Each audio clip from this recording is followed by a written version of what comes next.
Tonight on Southwest News, the story of water in the desert.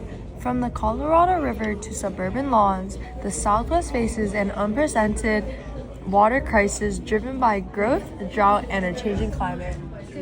Hi, my name is Jade. And I'm Jia and Jade. And today we are your reporters covering the news outcast. On today's episode, we will be covering the climate, human demand, and crisis that has shaped water for the American Southwest. Let's get into it.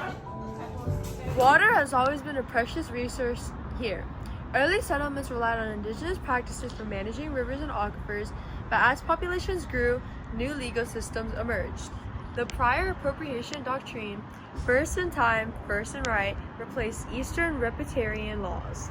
These frameworks often ignored indigenous claims, creating injustice that still echo today.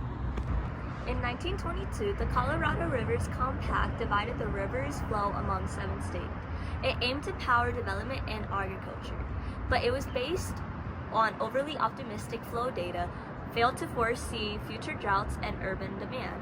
A century later, that overallocation fuels tension not only among the states, but also with Mexico, which depends on the same river for its crops and communities.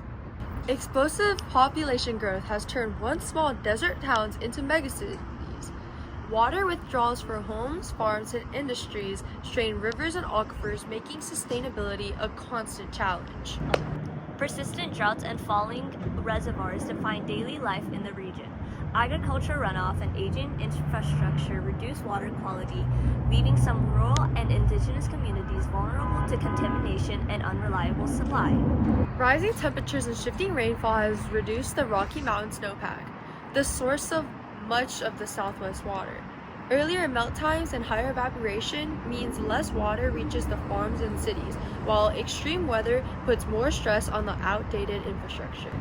Massive dams like the Hoover Dam and Glen Canyon transformed the West, delivering hydroelectric power and flood control.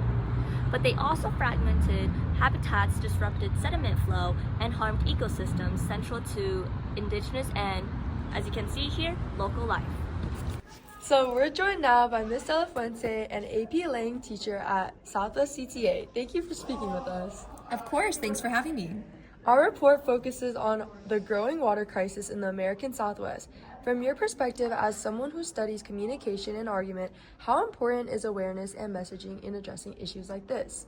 Well, it's incredibly important. The way we talk about environmental issues shapes how people understand them. When communities share real stories and clear facts, it builds urgency and empathy, and that's what leads to action. That's a great point. So what can students or young people do to make a difference? It's a great question. Start with learning and using your voice. Writing, advocacy, and media projects like this one help people see why water conservation matters. You don't need to be a scientist to make an impact, just someone who cares and communicates clearly. Okay, thank you, Ms. De La Fuente. Thank you, and keep up the great work, guys. Thank you. Across the Southwest, solutions are taking shape. Water banking, conservation initiatives, infrastructure upgrades, and renegotiated compacts that reflect today's realities. Recycling, desalination, and the inclusion of indigenous knowledge are vital for building a sustainable and equitable future. And that's it for today, folks. Thank you for listening to our report. The story of water in the American Southwest is one of resilience and responsibility. As the river runs thin, the future depends on innovation, cooperation, and every drop we choose to save. So, there it is, folks. Thank you for listening and tuning in.